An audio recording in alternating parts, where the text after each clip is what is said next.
Okay, so Richard Halloran from Agriland. I'm here with Pat Cleary, a committee member of the Irish Grain Growers Group. Pat, first of all, thank you very much for taking the time to speak to me today. You're welcome. You're having a good show. Yes, weather's good and great attendance, good mood among farmers, and we've a challenge to sell what we do more. I mean, we're in a very challenging time in agriculture overall, but the arable sector has a good news story to tell, and certainly this year a lot of the stars have aligned perfectly for us in the weather, yield, and the volatility of prices have fallen in our favour this year. Some of it is outside our control, but we must take advantage of what's happening. But the downside obviously is the higher cost of inputs and the uncertainty going forward. But we see it as a challenge, but we'll embrace it. Perfect. So you're a Kildare man. Our base is in Kildare, just across the border, and because most tillage farms now, we own land in our headquarters up in Larch Hill, but we farm in the Athy area and in the Laois area. We have land over in Ballabrittis and down in Ballarone, and it's fascinating to see the difference in the climate even in that small area. Ballarone is a microclimate, and this year we grew fantastic crops of beans because they got more rainfall in that area than we did up in Montreven. Yeah. Okay. And so the crop mix that we growing, grow 75% winter crops, and then we grow spring crops as well in cover crops. We grow beans, spring beans, we grow winter wheat, winter barley, oilseed rape, and then land that's destined for spring crops we would put in cover crops in the autumn. Okay. Before we get into the bigger picture, I just wanted to ask you the question: have the merchants fixed the price, the grain price for this season as yet? Well, some have. They haven't publicly come out, but I think the final green grain price for grain will pan out around 295 for feed barley and about 305 for feed wheat. And will growers be happy with those prices? I'm not sure, because one of the downsides of this year, ironically, was that we were cutting a lot of grain at low moisture, and once you go below 15%, and a lot of grain come in around 11 and 12%, you don't get paid for that, the evaporation below 15%, you know. So, farmers will never be happy overall with what they get but the challenge now is to the hedging of what we do for the future. Like, for example, oilseed rape for next year, there is an opportunity to lock in at 600 a tonne at the moment, and there's 20,000 hectares of oilseed rape grown because of that.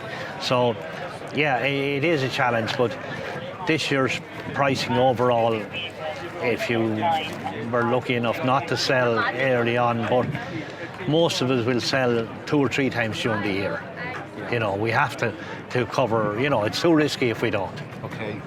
You talked earlier about the scope for tillage. I mean, you buy into this principle that there is potential to grow the tillage area in Ireland? Absolutely. Historically, we were growing up to 800,000 hectares of tillage back in the early past of the last century, post-war, when there was a food emergency. And history tends to repeat itself. So the land is there is a suitability there, that there's a myth put out that we can't grow arable crops in Ireland. If you look at what happened with climate this year, a lot of Europe dried up, and the cereals, and there was a big drought. We're lucky we have that maritime climate, that we have a reasonable amount of moisture. We'll probably have the highest yields in Europe on cereals, so it is a great country to grow cereals in. Okay. And you talked about the volatility and the uncertainty looking ahead, but you're also very keen for government to recognise these challenges. Yes, and we have to demonstrate to them, and we will be doing it again today. I've spoken to Minister McConnell this morning. He'll be with us after dinner, and one of the things that we have pushed with him is to support the arable sector in various measures, which he has. In straw incorporation is one of those. The protein payment is another. We will be looking to have those increased this year, because environmentally it makes a lot of sense. And also, say, chopping of straw with the price of fertiliser, we can put back P and K into the ground from the previous harvest, Certainly, the other thing is we don't need nitrogen for growing break crops like beans, and they fix nitrogen. And the other thing is they're biodiverse crops. There's fantastic biodiversity in some of the crops that we grow. They like beans and oilseed rape and cereals if we do it right. And we practice minimal cultivation for the last 15 years, and the cover crops as well are another haven for flora and fauna in the autumn. So there's a lot of, but we can add value to what we produce a lot more than what we're doing now. We have samples here of milling wheat that we grew this year that has met the standards, not just in one place but in a couple of locations. The big debate at the moment is if there was a food shortage, we'd have no bread. Well, we can grow the best of milling wheat to make flour in Ireland, and there is a mill not too far away from us in Port Arlington that's importing grain from the continent, where traditionally that grain was grown in this hinterland, and this is a very good arable area. So we need to convince the politicians. There's a lot of rhetoric going on at the moment. We do need to convince them and remind them of what we can do and what we did do in the past, and we can do it a lot better and a lot more sustainably now. That's a very upbeat note to finish the conversation on. Thank you very so much. Yeah, thank you very much. Good luck to you. Sure.